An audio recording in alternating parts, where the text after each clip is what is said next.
Welcome. I'm Mrs. Candler. So I'm the head of the Human Resources Department. As you know, our company Apple has changed its application procedure, and it has been decided that the interview questions we ask should be challenging for the participants so that we can find new members that will take our company a step further. If you're ready, we can start.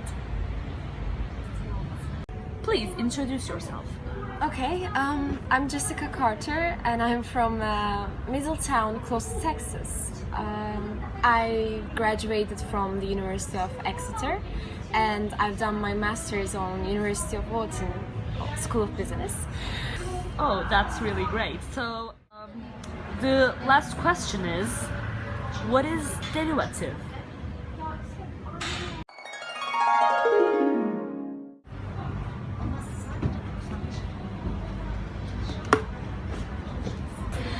So hi Jessica, today I'm going to teach you about derivatives and their real life applications. Hey Jessica, hey, what is derivative? So Jessica, hey, can you just listen to me please? I'm talking about something really important. Maybe one day this information might be useful for you. Yeah, right. Seriously Jessica? Okay, let's start from the beginning. So, what is derivative? Derivative is the exact rate of which quantity changes with respect to another. So today I'm going to talk about average rates of change. So when we draw a graph,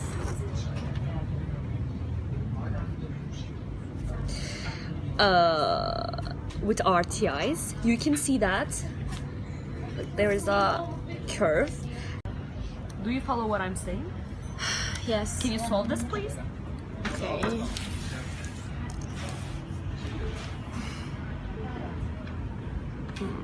So you need to plug the number in the function. Okay.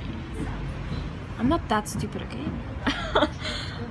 Oh, Jessica, you need to change your mind. Yeah, done. Actually, this is wrong. You need to find 42, not 33. Why? Just you need to be careful with your multiplication. So Jessica, this is the denotation that we're going to use while we're solving questions about average rate and instantaneous rate of change.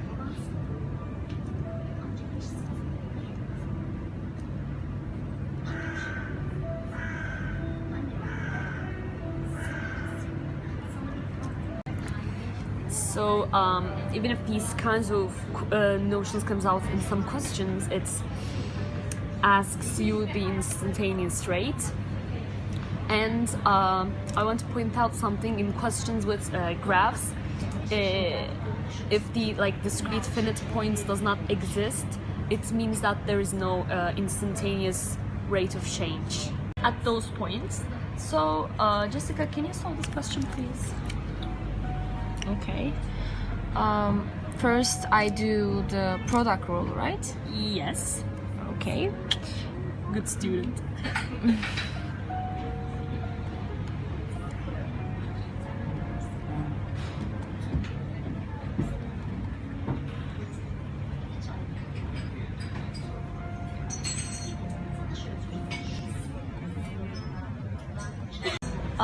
So Jessica, did you find 4? Yes. Well done. So this is our second question about average rate of change. Okay. So the formula was something like this, right? Yes. Okay.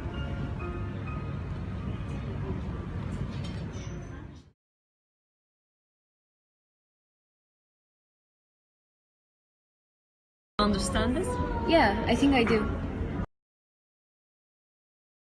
Teacher gave this example 18 as an homework, and I don't want to do this, it's so boring. So for first question, I need to find the first derivative of the original function in order to find the velocity of the particle. So in B it says find the initial position and initial velocity of the particle.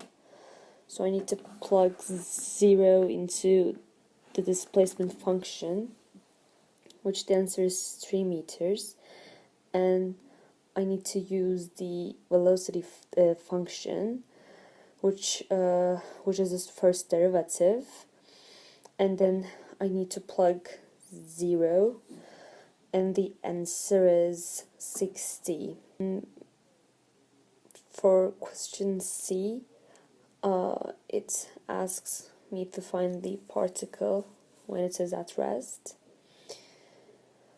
So for this I need to use the first derivative, which is velocity, and make it equal to 0 and find the values of t's. So in this case t is 2 and 5. I found this by using factorization method, so the particle is at rest at 2 and 5.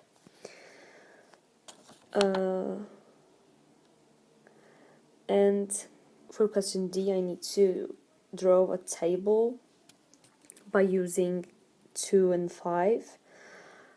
So between 0 and 2 is plus, 2 and 5 it's 0, 5 and 5 to plus infinity it's plus.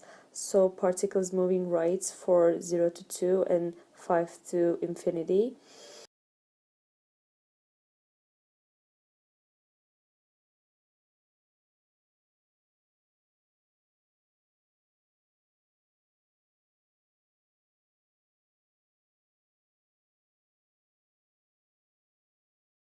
And particles moving left to, between 2 and 5, because the velocity is less than 0. So this is the function that we're going to use for finding the particle's motion, which is moving left or moving right. So in this case, this is the first derivative of the original function, which is st. So we are using the function of velocity in order to find the movement of the particle. For the signs of velocity, between 0 and 2 is plus, between 2 and 5 it's minus, and between 5 to infinity it's plus. So as you can see from the graph, it is between 0 and 2 it's plus, between 2 and 5 it's minus, because this part of the graph is always considered as minus, and between 5 and infinity, plus infinity, it's plus. Derivative, right. It's having a value in finance, deriving from an... No. I mean derivative in math. Maths? Yeah, okay. It's the exact rate at which quantity changes with respect to another. So what about real-life applications? Oh, for example, in chemistry, we use derivatives to actually find how long the reaction of hydrogen and oxygen turning into water takes. So here we are in the second part of our interview. I'm going to ask you some questions about real-life applications of derivatives. Okay, so I came here from Ann Arbor. So according to Google Maps, so we are in Chicago, and it's 241 miles from Ann Arbor to Chicago. If Jessica, you made this trip in 4 hours, what was her average rate of travel? Okay, just give me a second. Okay, so to solve this problem, we draw a graph where x-intercept is hours, and where y-intercept is the distance traveled, so which is in this case 241 miles. And when we draw a line up to the point where the trip was reached at the end of 4 hours, if we find the slope of this line, and then we do the average rate of change formula, then we can find the answer to this question. Can I see the graph, please? Yeah. Whoa, that's amazing. Hi guys! So this is the end of our first video. We tried to explain you the topic derivatives, and I hope you will enjoy it. And yes, as you know, we started this channel to teach math in a fun way, and this episode we decided to make something like an interview that will be fun to you guys and creative ideas. Yeah, creative ideas. So throughout this video, as we were making it, I think we understood the difference between instantaneous rates of change and average rate of change a bit more better. And we applied those topics to real life examples. Yes, and overall, I think it helped us to make it more easier to understand. Yeah, to see how we can use derivative in a real life situation. Well, it's like we. That's